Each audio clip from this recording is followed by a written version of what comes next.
Assalamualaikum warahmatullahi wabarakatuh.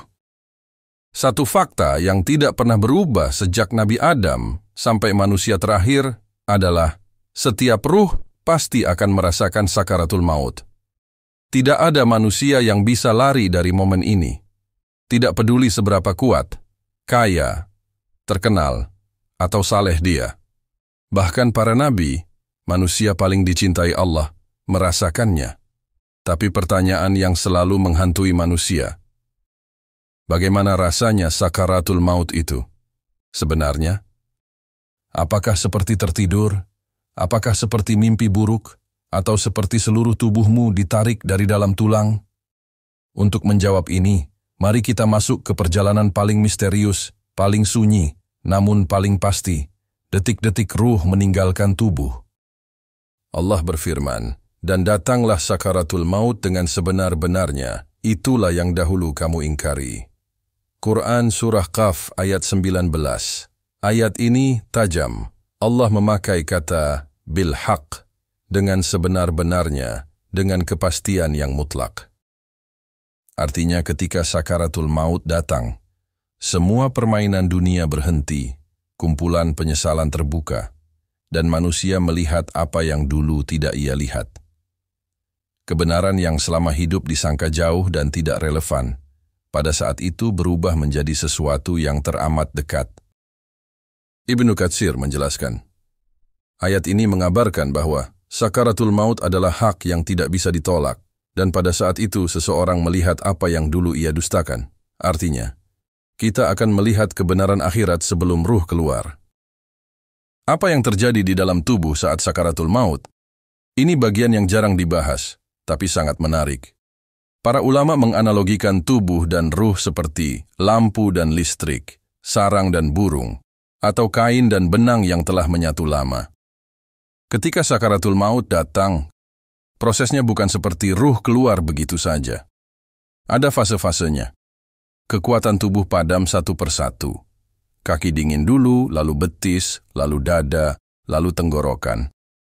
Dalam Quran, Allah menyebut, ketika nyawa sampai ke tenggorokan. Quran Surah Al-Waqi'ah ayat 83. Pandangan mulai kosong. Rasulullah SAW bersabda, sesungguhnya pandangan seseorang mengikuti keluarnya ruh. Hadis riwayat Muslim. Itulah sebabnya mata terbuka setelah seseorang wafat. Telinga adalah indera terakhir. Ini penting untuk keluarga. Orang yang sedang sakaratul maut masih bisa mendengar, maka membacakan syahadat dan zikir sangat dianjurkan. Ruh mulai ditarik. Ini fase paling berat. Tubuh manusia menolak berpisah dengan ruhnya, karena mereka hidup bersama puluhan tahun. Bagaimana malaikat mencabut ruh? Ini adalah riwayat paling lengkap tentang proses sakaratul maut. Jika orang itu beriman, Rasulullah SAW bersabda, malaikat turun dengan wajah putih seperti matahari, membawa kain kafan dari surga dan minyak wangi dari surga. Lalu malaikat duduk sejauh mata, memandang. Malaikat maut mendekat dan berkata, wahai jiwa yang tenang, keluarlah menuju ampunan dan rahmat Tuhanmu. Kemudian Rasul menggambarkannya. Ruh keluar seperti tetesan air dari mulut kendi. Betapa lembut.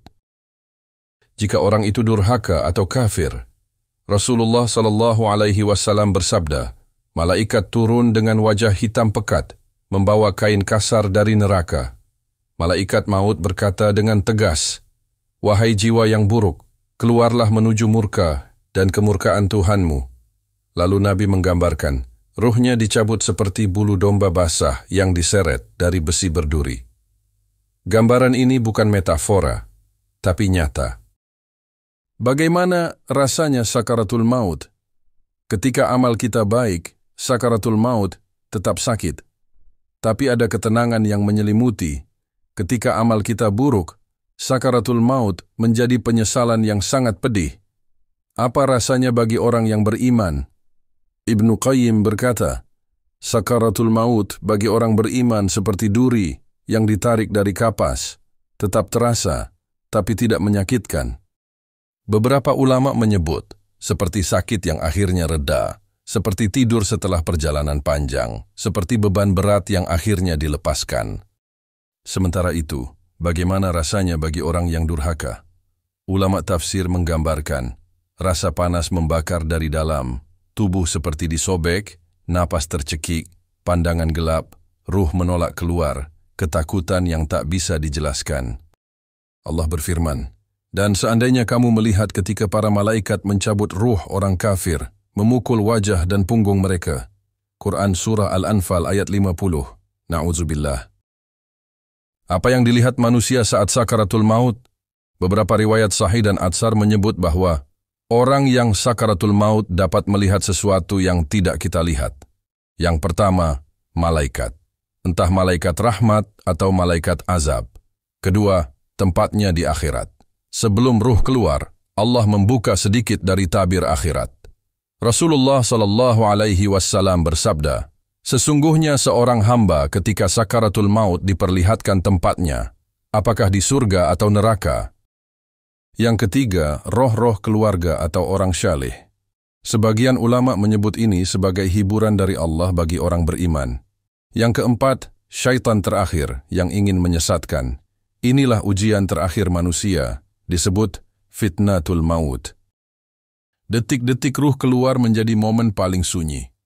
Ketika ruh sampai di tenggorokan, tubuh mengalami tarikan napas terakhir, dada terangkat perlahan, suara napas berdesis, pandangan menatap satu titik, dunia terasa menjauh.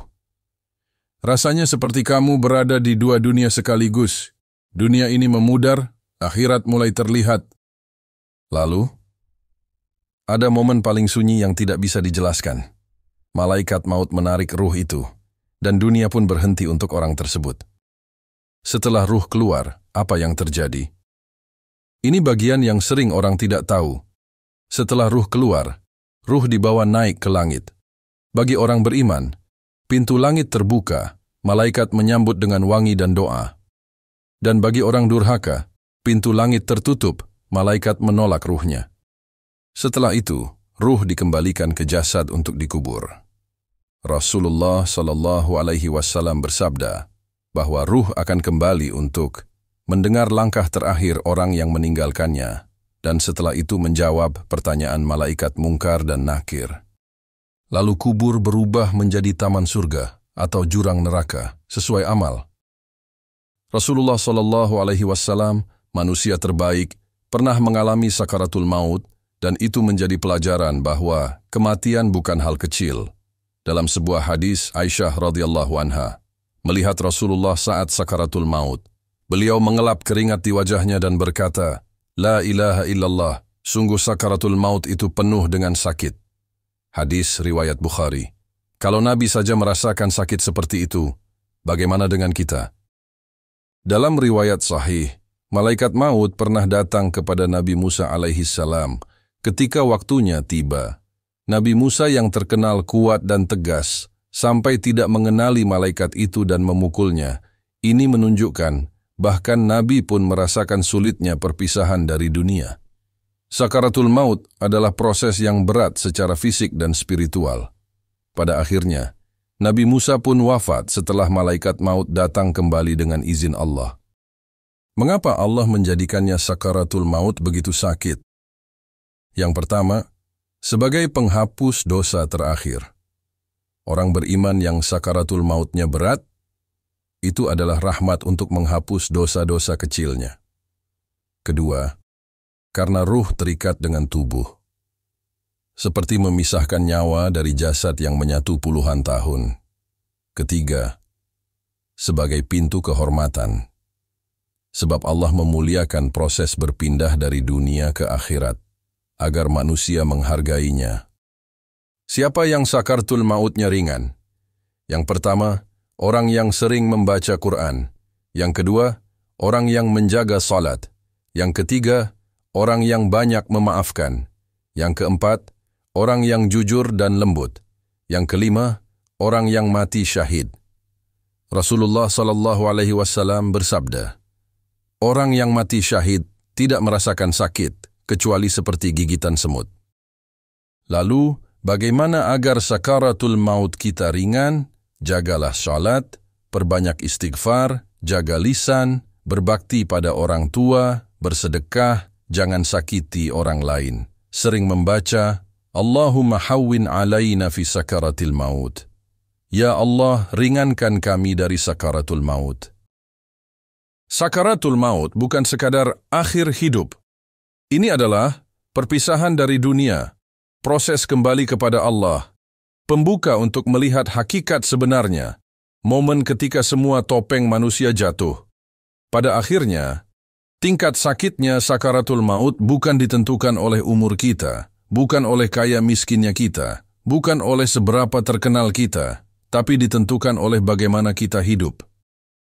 Jika hidup kita dipenuhi taubat, zikir, kebaikan dan ketulusan, maka sakaratul maut yang berat pun akan terasa seperti perjalanan pulang yang damai. Karena orang beriman itu tidak takut mati. Mereka hanya takut datang ke hadapan Allah dalam keadaan kotor.